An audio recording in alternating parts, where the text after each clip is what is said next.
I'll start with the first part, a demonstration of Android Auto and how it looks at different screen resolutions.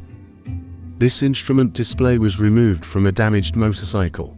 The screen is cracked, but it doesn't affect the testing and development process.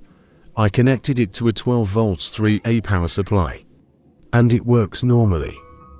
You can run custom map applications, such as TomTom Online and Waze. For this demonstration, I'm using only the joystick for control. It connects to the development board via an IEC interface.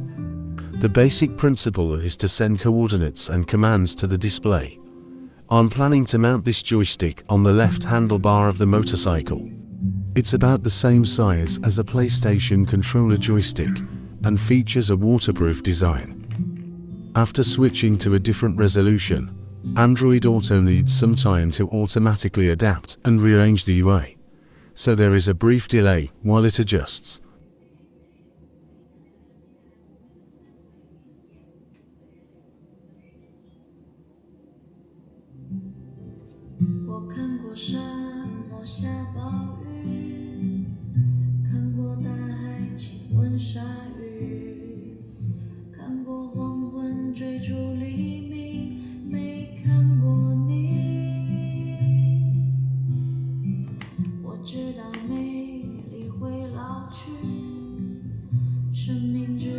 When switching resolutions, Android Auto is essentially reconnecting, which is why the music gets interrupted. Android Auto does not support real-time resolution changes.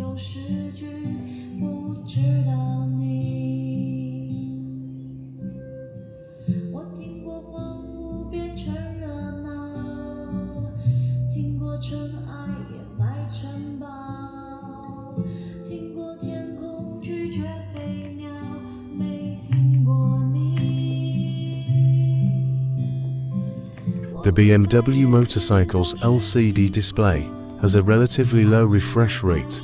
My development board can actually support up to 120 frames per second, but the BMW display hardware cannot handle such a high refresh rate.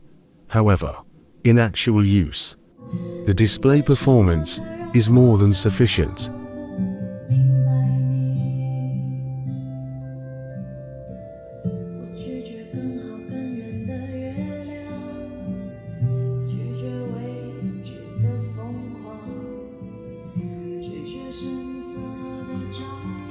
Part B. The hardware I used to implement Android Auto and CarPlay. For this demo, I'm using a Samsung Galaxy S26 Ultra and an K3576J industrial grade development board with an 8-layer PCB. It supports salt spray, acidity, vibration, and temperatures from -20°C to 85°C. The camera system uses automotive-grade 2K cameras with dashcam support and optional automatic face blurring for privacy. There are 3 cameras, 1 front and to rear. Search Caster Moto in the App Store to try Google Maps and Spotify.